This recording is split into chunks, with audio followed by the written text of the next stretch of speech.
activité. Alors, qu'est-ce qui handicape l'industrie française? Il y a évidemment plusieurs raisons, mais la moindre n'est pas ce qu'on appelle la financiarisation, c'est-à-dire le fait que la finance a pris le dessus sur l'industrie. Alors, là-dessus, on va vous proposer une petite histoire éclairante. C'est celle qui se passe à Sanofi, l'un des plus beaux fleurons de l'industrie française, numéro 1 du CAC 40. C'est peut-être d'ailleurs la plus belle entreprise française. Caroline Diebold vous raconte cette histoire. Un matin de décembre, dans la banlieue de Toulouse. Une dernière tasse de thé et Marie Guillemot, chercheuse chez Sanofi, s'apprête à partir. Il est pourtant à peine 6 heures. Un horaire bien matinal, mais ce n'est pas un jour tout à fait comme les autres.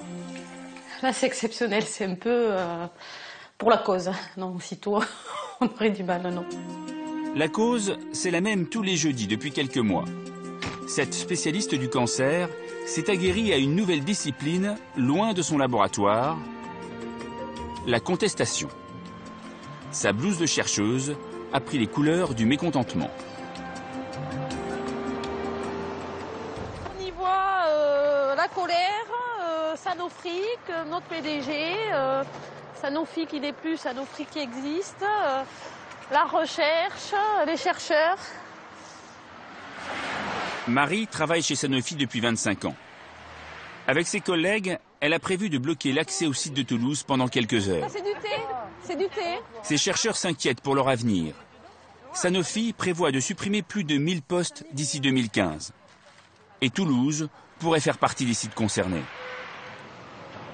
On espère qu'ils vont comprendre qu'à Toulouse, on n'est pas prêt de lâcher et qu'on veut continuer la recherche sur Toulouse.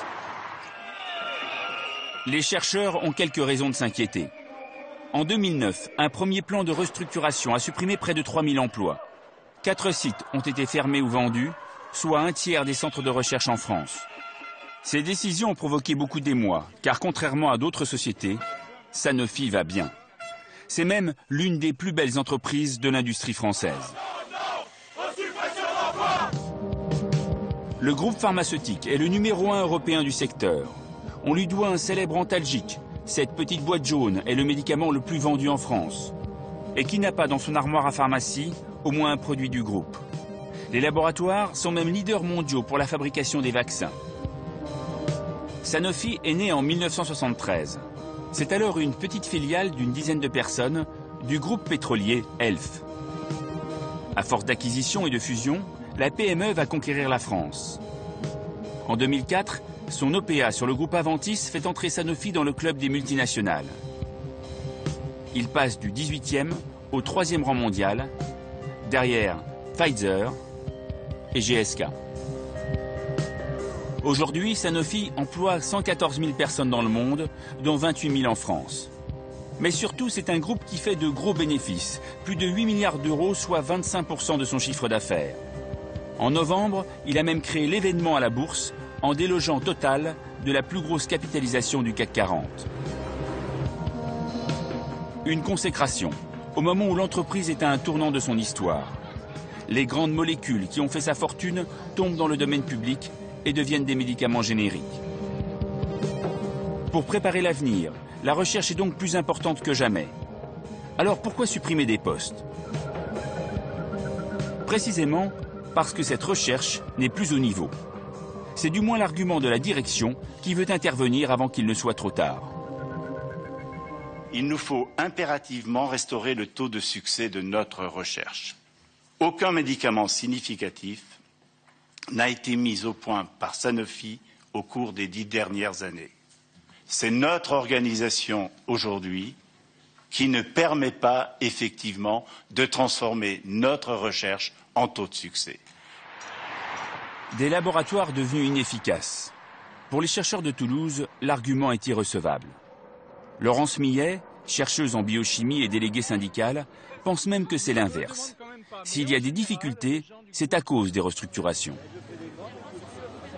Tous les 2-3 ans maintenant, la recherche est cassée, on déstructure et du coup ça déstabilise totalement la recherche et on ne peut pas imaginer trouver des choses en 2 ans. Que la direction dise vous voyez bien la recherche n'est pas bonne, elle ne produit rien, c'est dire que son chien a la rage quand on veut le tuer. Ce que reprochent les employés, c'est un changement stratégique de l'entreprise, résumé dans leur slogan « Sanofi, Sanofric ». Le groupe ne serait plus guidé que par une loi, la loi du marché, et un objectif, augmenter les bénéfices pour les actionnaires. C'est au départ du patron historique, Jean-François Dehecq, que le tournant aurait eu lieu. Cet ingénieur des arts et métiers prend les rênes de l'entreprise à sa création en 1973. C'est lui qui, en 40 ans, transforme la PME en multinationale. Un grand capitaine d'industrie, apprécié de ses troupes, un peu paternaliste, et qui n'hésite pas à jouer sur la fibre sociale. Moi, je suis rentré, je voulais être un grand syndicaliste. J'avais été syndicaliste à l'UNEF. Il se trouve que quand je suis allé voir les gens du syndicat, ils m'ont expliqué qu'il suffisait que je prenne ma carte et qu'ils n'avaient pas besoin de moi. Mais c'est vrai que j'étais parti avec l'idée que, bon, il fallait changer un peu la vie sociale dans les entreprises. En décembre 2008, changement de ton. Le nouveau directeur général est un financier. Chris Wibarer, germano-canadien, est expert comptable de formation. Il a fait l'essentiel de sa carrière chez un concurrent, le géant britannique GSK. Pour les salariés, une révolution culturelle est en marche. Nous avons rencontré 2 chercheurs qui ont passé plus de 30 ans chez Sanofi. Marc Salomé, 67 ans, supervisait les projets de recherche sur le site de la Belge, fermé en 2010. Il se souvient d'un autre temps. Ce que j'ai vécu, c'était un directeur scientifique qui admettait le risque, qui admettait l'imprévu, qui admettait la durée nécessaire. À 60 ans, Jacques-Philippe de Farcy est lui toujours salarié de Sanofi. Il a refusé le premier plan de départ volontaire de 2009. C'est une des pointures du groupe en microbiologie et il sait que la logique du profit n'est pas toujours compatible avec le travail du chercheur. Nous, l'éthique, c'est pas de regarder le chiffre d'affaires qui va sortir sur un produit, mais regarder le bénéfice par rapport au patient. Et un petit produit qui sauve des vies, c'est important. Il se souvient par exemple d'avoir participé à une découverte de taille sur un petit produit pour les enfants atteints de leucémie. Ce médicament était vital par rapport à la vie de ces patients. Mais ce médicament, c'est pour une niche. On parle souvent de produits orphelins, vous voyez. C'est une niche. Mais il sauve des vies. À l'époque, Sanofi a fait le choix de développer ce médicament. Mais l'aurait-on fait aujourd'hui ? Jacques-Philippe et Marc sont perplexes. Si vous examinez les projets à passer en développement sur un critère financier, à un stade où finalement tout n'est pas encore fixé, et que vous relevez la barre, eh bien, il y a un moment où il y a très très peu de projets qui passent. Et de fait, dans les labos, les directives ont changé. Désormais, les chercheurs ne peuvent pas lancer le développement d'une molécule sans s'être assurés qu'il aura une rentabilité financière. On appelle ça en interne la valeur médicale. Alors derrière la valeur médicale, il y a quelques années, on mettait le bénéfice que le patient va pouvoir trouver avec une nouvelle molécule mise sur le marché. Aujourd'hui, notre société nous demande derrière ce terme, valeur médicale, d'évaluer ce que va rapporter financièrement le produit quand il sera sur le marché. Ce qui n'est pas tout à fait la même chose. Et vous comprenez que pour les chercheurs, c'est quelque chose de quand même assez difficile. Si Sanofi prend de telles précautions, c'est que la mise au point d'un médicament est un processus long, une dizaine d'années en moyenne. Alors, pour limiter les risques financiers, la nouvelle direction a confié une part de sa recherche à l'extérieur de l'entreprise, notamment à l'étranger. Le mois dernier, Sanofi s'est félicité d'avoir 17 nouvelles molécules en développement d'ici à 2015. Mais dans ce panel, elles ne sont plus que 2 à provenir de la recherche interne. Une pratique devenue courante, comme nous l'explique Mathieu Montalban, économiste, spécialiste du secteur pharmaceutique. La productivité baissant, on cherche à faire baisser les coûts. Et donc l'externalisation peut apparaître parfois comme un moyen de répondre à ces problèmes. On veut opposer la recherche interne à la recherche externe. La direction actuelle veut aller vers la recherche externe. Vous savez pourquoi? Parce que la recherche externe est plus facile à contrôler financièrement. La recherche interne, c'est des coûts fixes. très lourd. La recherche externe, si vous avez une balle avec plein de pointes, vous coupez quand vous voulez. Vous comprenez? C'est de la flexibilité totale. Et il y a d'autres décisions qui sèment le trouble sur les intentions du groupe.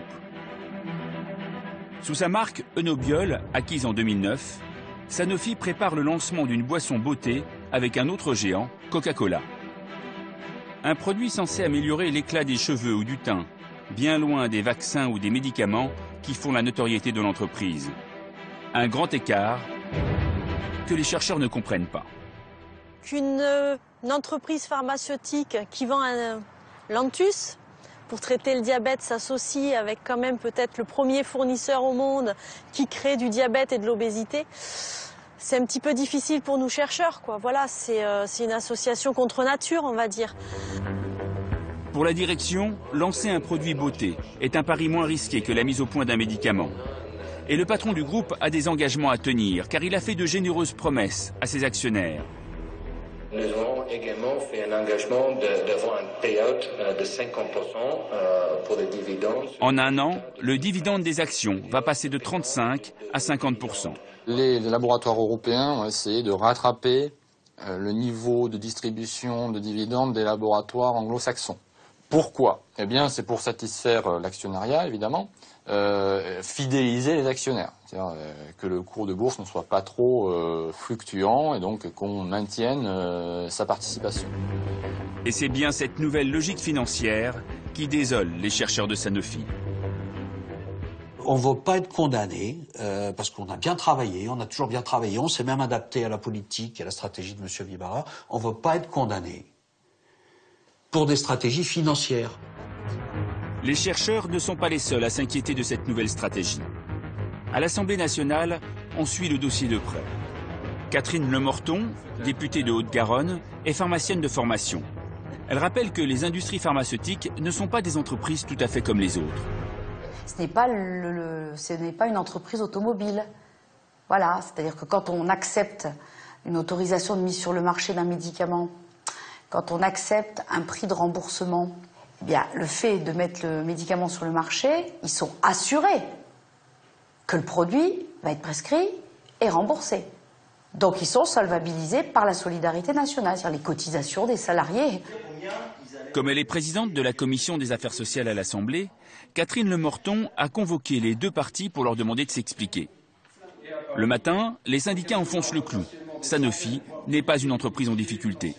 Et si Sanofi, première capitalisation du CAC 40, peut se permettre de détruire de l'emploi, dans le contexte actuel, qui demain pourra créer des emplois, assurer l'avenir de notre recherche, de l'innovation, de notre industrie et l'avenir de nos enfants? Réponse dans l'après-midi avec l'audition du président de Sanofi France, Christian Lajoux. Le groupe fait toujours 50% de sa recherche dans l'Hexagone. Il n'y a donc pas lieu de s'inquiéter. Sur le plan industriel, sur les 5 dernières années, les investissements du groupe en France se sont élevés à plus de 3,5 milliards d'euros, soit la moitié du total mondial de nos investissements. Au terme de 2 heures de questions-réponses avec les députés, nous sommes allés poser directement la question qui fâche au directeur. Est-ce que c'est pas aujourd'hui un peu la logique financière qui dirige le premier groupe industriel? Est-ce que ça relève de la logique financière de dire ça fait 10 ans qu'on n'a pas trouvé un produit et si on veut remplir l'activité de nos sites industriels, il faut que l'on découvre des produits. Donc ça, c'est pas du tout une logique financière. C'est de la logique de recherche, c'est de la logique effectivement de recherche pour faire de l'innovation de rupture et c'est de la logique de productivité industrielle. Je n'ai pas entendu dans leurs propos une assurance à long terme d'un maintien de l'emploi et de la recherche à tout prix en France.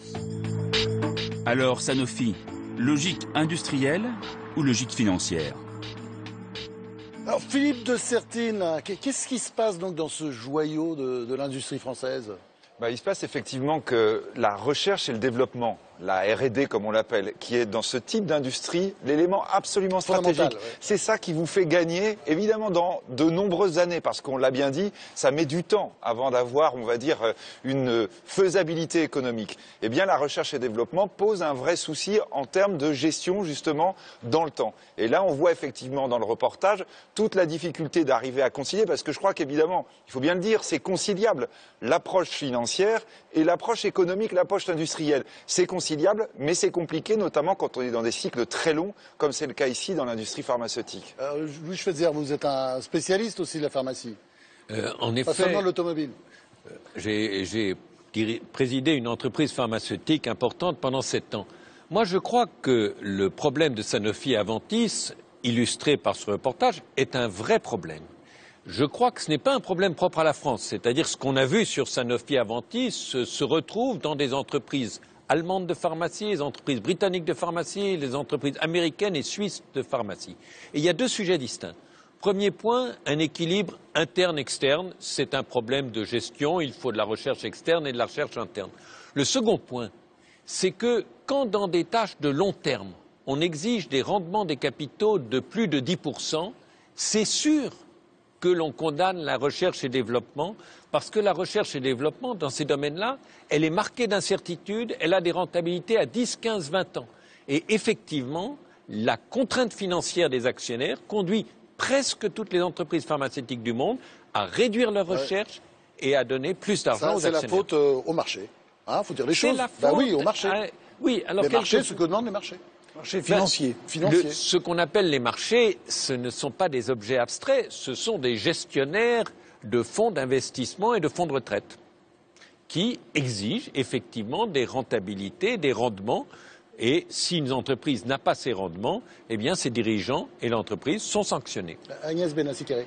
Oui, alors le reportage pose 2 questions très intéressantes, très importantes. La première, c'est la financiarisation de l'industrie. Qu'est-ce que c'est? Il y a un aspect qui est développé et qui me paraît très important, qui est la diversification des risques. Vous savez, comme quand on gère une fortune et chaque placement est risqué et on veut diversifier les risques. Et là, c'est le risque de la recherche qui s'est rappelé, c'est très risqué, c'est long. Et donc, l'entreprise diversifie dans d'autres pays par l'externalisation, etc. Il y a un autre aspect qui est soulevé.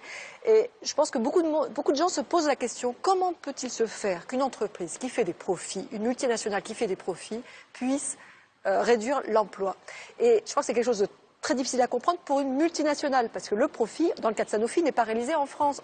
Et donc, les profits sont faits à l'étranger. Et on a toujours ce problème dans le débat, qui est qu'on ne peut pas utiliser des profits réalisés à l'étranger pour maintenir de l'emploi dans un pays où il n'y a pas justement la source du profit. Et on est toujours dans cette difficulté, et je pense que on va vers une société où il y aura encore plus de mondialisation. Je pense que c'est vraiment le nouveau mode de production, et il faut trouver un équilibre entre les différentes sources de revenus et comment on partage ces sources de revenus.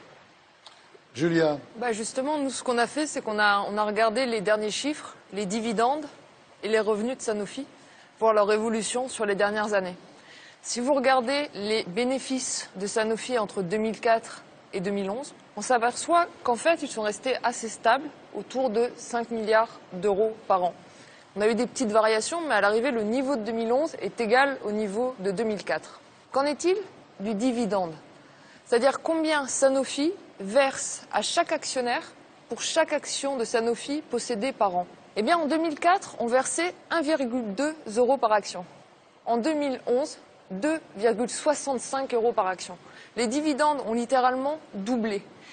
Et c'est important parce que l'argent que vous versez sous forme de dividendes à vos actionnaires, c'est autant d'argent que vous ne réinvestissez pas dans l'entreprise pour la recherche et développement. En 2011, 28% des bénéfices de Sanofi ont été utilisés pour les dividendes, quasiment autant que l'argent réinvesti. C'était seulement 14% il y a 7 ans. Moi, je comprends aujourd'hui le désarroi des salariés de Sanofi qui disent « on a tout donné pour cette entreprise et aujourd'hui on nous dit il faut aller ailleurs ». Non, ce que j'ai envie juste de dire, que Sanofi est issu de la fusion de 2 groupes derniers, c'était en 2002 je crois, 2003, c'était Aventis d'un côté et Sanofi de l'autre. Et nous, à l'époque, on disait « attention, vous faites une fusion pour pour rémunérer et se porter le mieux sur le marché financier de la pharmacie, être les meilleurs du CAC 40 ou d'être un groupe mondial, et il n'y avait pas de projet industriel. Oui, il n'y avait pas de projet industriel. Ouais. Et ça s'est révélé pour nous une erreur de stratégie, c'est quand Sanofi, mais les deux groupes avant, avaient du mal à trouver des molécules, et quand il y a eu les génériques, il a vendu ces génériques en Inde, aux Indiens, Sanofi là. Et donc quand on vend le produit mature qui vous amène un rendement, mais que vous trouvez qu'il n'y ait pas un rendement assez suffisant parce que ça ne rapporte pas assez, mais que vous ne trouvez pas de nouvelles molécules, eh bien vous n'avez plus rien. Et là, on en est à externaliser la recherche et à externaliser le risque de ne pas trouver, en fin de compte c'est ça le problème qui est posé, dans des clusters extérieurs. Julia Cagé, parlez-nous un peu de la nouvelle donne avec la financiarisation. La nouvelle donne avec la financiarisation, c'est le court terme. C'est ce qu'on a vu dans ce beau sujet, c'est que les chercheurs se plaignent de ne plus avoir le temps de pouvoir créer de nouveaux médicaments. Or, ça met du temps, hein, on s'en est rendu compte quand on voit le temps qui a été mis pour faire le TGV, 15 ans. Et justement, nous, on a regardé avec France, on a regardé le TGV, 15 ans, on a regardé le stylo bic, 12 ans, on a regardé le Minitel. 12 ans pour trouver le bic. C'est long quand même. Et on a regardé, Monsieur Schweitzer, la Twingo. La Twingo, cette célèbre voiture, ça a pris plus de 5 ans. Entre le début de l'année 1988 et la première maquette de la Twingo, il s'était déjà écoulé 1 an. Combien de temps pour qu'on nous la présente au Mondial de l'automobile? 3 années supplémentaires. Et elle ne s'appelait pas encore Twingo, on l'appelait X06 à l'époque. Et il a fallu encore attendre 1 an de plus pour qu'elle soit commercialisée. 5 ans, mais un grand succès à l'arrivée. La différence entre l'automobile et la pharmacie, c'est que dans l'automobile, vous n'êtes pas sûr du succès de votre produit, mais quand vous décidez de le lancer, vous êtes sûr qu'il ira sur le marché. Dans la pharmacie, quand vous vous engagez dans un nouveau produit, vous avez, selon les étapes, une chance sur 10, une chance sur 5, et jusqu'au dernier mois, vous avez un risque d'1 sur 2 que le produit ne passe pas. Donc il y a l'angoisse est beaucoup plus forte, vous voulez dire? L'angoisse est plus forte, l'incertitude est plus forte, et c'est vrai que les financiers détestent l'incertitude. Les financiers détestent le pari, ils détestent l'incertitude. Là, je me permets de réagir. Je crois que c'est l'inverse. Hein. Les financiers aiment les paris qui fonctionnent. C'est pas la même chose. Un financier, pour qu'il gagne de l'argent, une fois qu'il est gagné, on l'aime. Non, mais d'accord, oui, mais c'est le principe. Mais ce qui me semble important par rapport à tout ce qu'on vient de dire, c'est qu'en réalité, à chaque fois que vous parlez de temps, à chaque fois qu'on parle de recherche, y compris quand ce sont des gens, et là évidemment c'est très important de bien le sentir, c'est de l'investissement. De l'investissement, ça veut dire précisément de l'argent qu'il va falloir mettre pour accepter, par exemple, que le temps très long se mette en place. Et lorsqu'on va mettre de l'argent, eh bien le financier, mais quand on va dire le financier, l'épargnant, celui qui a de l'épargne disponible, il attend effectivement un retour, il attend une rémunération. Tout le problème que nous avons effectivement, c'est que parfois, il se trouve que ce retour, il ne l'aura pas. Quand on l'évoque tout à l'heure, et je crois que c'était assez frappant dans le reportage, on voyait que peut-être il y a une partie de la recherche, notamment en ce qui concerne le domaine médical. Il n'est pas certain que cette recherche doive être faite par le secteur privé. Il est possible que là, ce soit des universités, par exemple, qui aient à travailler sur un certain nombre de domaines parce que, là, non pas le pari, mais la notion de faisabilité, elle n'est pas certaine. Et il n'est pas du tout démontré, on va dire, que le secteur privé acceptera d'investir là-dedans. C'est une vraie question qui se pose. Où doit-on investir? Comment l'investissement doit se faire? L'État peut investir lui aussi, par exemple, dans certains domaines qui apparaissent vitaux à ses citoyens. Il est logique que les grandes firmes pharmaceutiques financent de la recherche universitaire dans les domaines qui les intéressent. C'est ce que je voulais dire. Actuellement, il y a une tendance dans l'industrie pharmaceutique à racheter des petites entreprises issues de la recherche publique qui ont développé des molécules. Le risque est beaucoup plus faible. Mais à ce moment-là, il faut accepter de payer des impôts. Parce qu'il faut bien la financer, cette recherche publique. Donc soit on la paye par des contrats, soit on paye des impôts. Mais je voulais revenir sur la financiarisation. Et je pense qu'une des forces de l'Allemagne, c'est d'avoir relativement résisté à la financiarisation de son industrie. Et je pense que là aussi, nous avons quelques leçons à apprendre. Il y a une première chose, c'est que je crois qu'il faut que nous ayons des actionnaires plus stables. Et j'ai proposé qu'on ait des droits de vote double au bout de 2 ans, où on a gardé l'action. Parce qu'il y a beaucoup de gens qui font d'aller-retour sur les entreprises et qui accroissent cette fébrilité du marché. Deuxièmement, j'ai proposé qu'il y ait des représentants du personnel avec voix délibérative au conseil d'administration, non pas pour faire plaisir aux syndicats, qui en sont peut-être très heureux, mais parce que je pense qu'il est important qu'il y ait des gens qui représentent le long terme au conseil d'administration, et qui représentent plus le long terme que les personnels. Donc vous préférez le capitalisme familial au capitalisme financier? Le capitalisme familial n'a pas que des inconvénients. On a aussi des familles qui sont capables de penser le long terme. On le voit bien en Allemagne. Et il y a un troisième élément, je pense que le dialogue social doit être un élément très actif qui permet de contrebalancer la force des actionnaires. Il y a une chose dont il faut être persuadé, dont je suis persuadé. L'entreprise n'appartient pas à ses actionnaires. C'est le capital de l'entreprise qui appartient à ses actionnaires. Personne ne possède une collectivité humaine. Donc il faut que toutes les parties... Vous parlez comme un Allemand. Je parle de ce que je souhaite en France. Mais il parle juste. Et je crois qu'il est très important que toutes les parties prenantes de l'entreprise puissent s'exprimer sur la stratégie de l'entreprise, et notamment, bien sûr, les personnels. Le financement, d'accord, on prend. La financiarisation, ça se discute, n'est-ce pas, Julia, avec les normes comptables qui nous ont mis le grappin dessus? Ces nouvelles normes comptables qui sont arrivées en Europe en 2005 et qui ont peut-être trop protégé le financier. Alors, qu'est-ce que c'est? En fait, c'est assez simple. Je vais essayer de vous l'expliquer en quelques mots.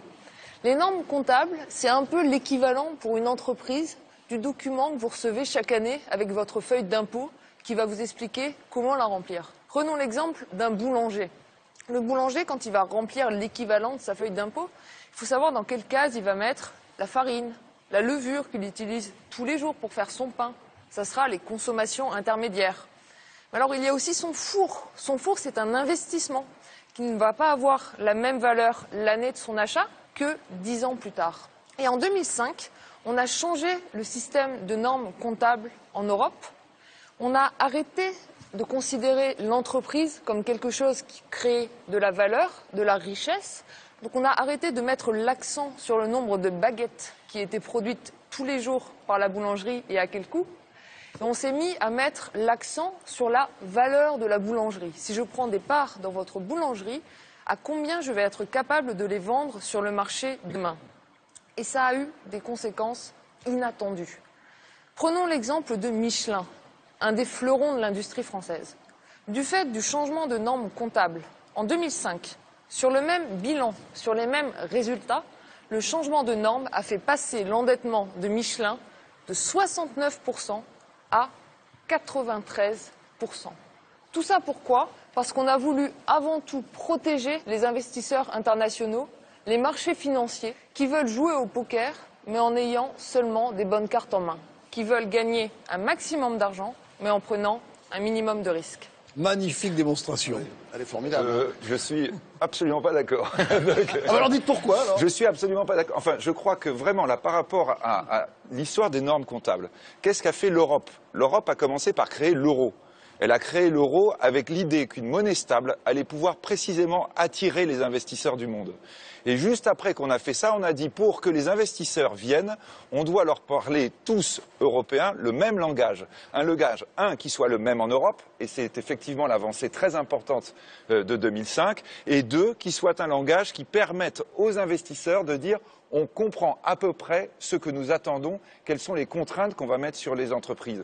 L'idée, c'est vraiment cette idée fondamentale de dire si je veux attirer du financement à long terme, il faut que j'ai un langage clair. Et là, je pense que les normes comptables, par rapport à la présentation que vous avez faite, ont aussi pensé cette idée-là. Simplement, il faut rentrer là-dedans et il est clair que là, pour le coup, là, si on compare la France et l'Allemagne, on voit que la France a eu beaucoup plus de mal à comprendre ce que ça signifiait. Je peux vous dire que les normes comptables, je partage totalement l'analyse qui a été faite. Mais il fallait le dire à ce moment-là. Elle est complètement, elle n'insiste que sur la valeur patrimoniale, c'est-à-dire la capacité de revendre l'entreprise et pas du tout sur les capacités de développement, le projet qu'il y a à l'intérieur de l'entreprise. Pardonnez-moi, mais je crois que c'est l'inverse. Pardon, là je suis de l'avis de Louis aussi.